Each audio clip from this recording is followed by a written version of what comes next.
here today to talk about some U.S. military equipment slash gear, and that is the entrenching tool. Essentially, is it's a shovel.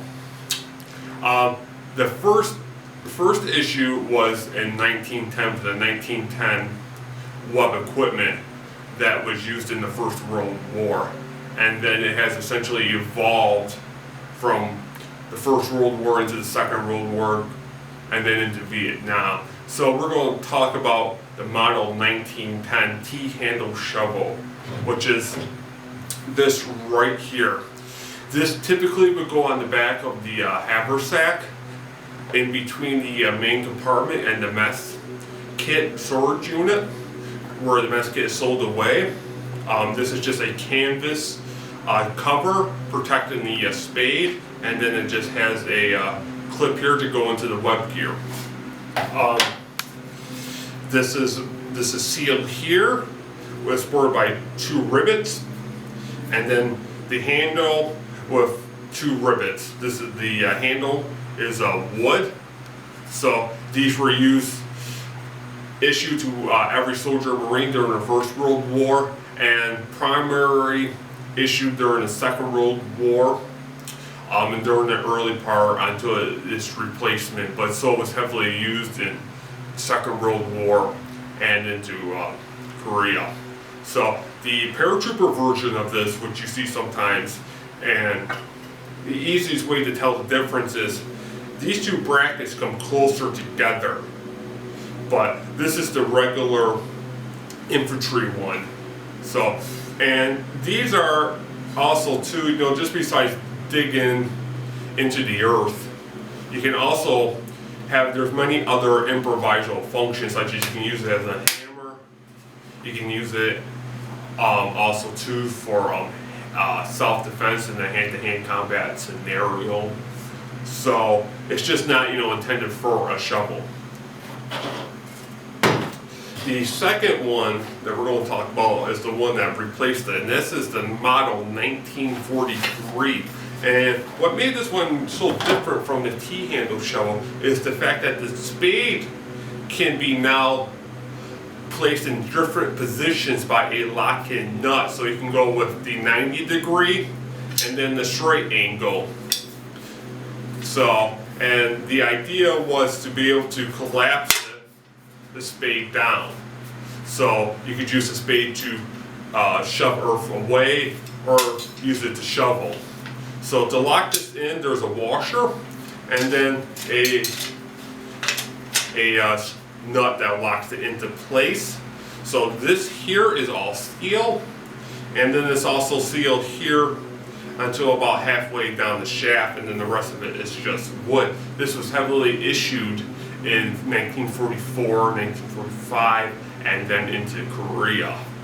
So, and then also too, the case has the bracket for adjustment, which would go onto web gear, and then also is able to attach to the model 1945 combat pack.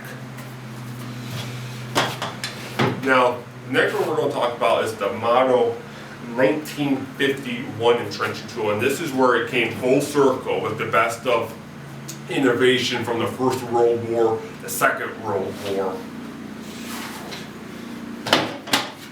This here has a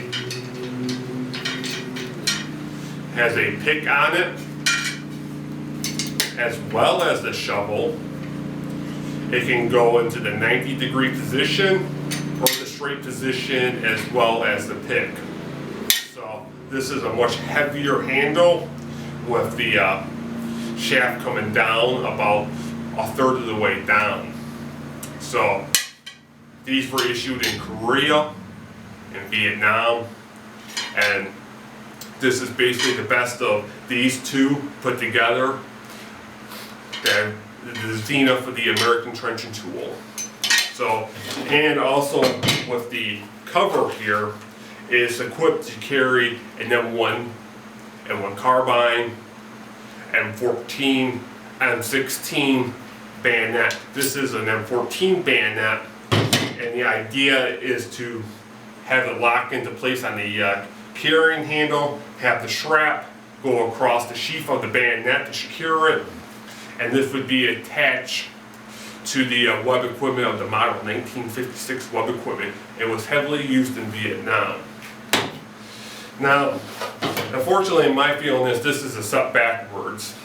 This is the model 1968, and this is more of a compact version.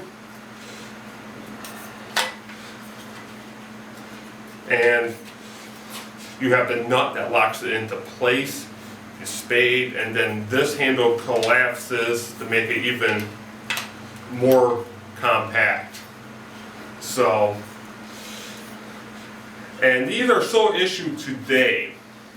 Now, some secondary pieces of equipment too for cutting into the earth and removing brush is the model 1910 pick.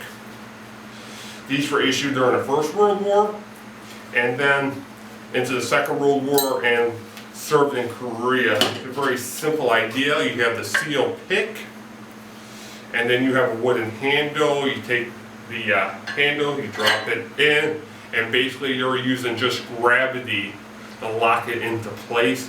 This is all, you can also improvise with this too. You have the spade here, you can use it to pound in and stuff like that. So, and these were heavily issued to infantry during the First World War and the Second World War. The final piece of equipment is a model 1910 axe. Here, this was issued to infantry soldiers and what have you. And it's just, a basic, Coleman hatchet for just cutting away brush and stuff like that. You have a flat handle here for pounding. So, and it's pretty commonly used. And this is the carrying handle here, just a strap that secures it into place and locking it to your pistol belt here. So that concludes our talk about the American entrenching tools ranging from 1910 to the modern model 1968. If you have any other comments or questions, feel free to leave them. I'll try to answer them in a promptly manner, and thank you.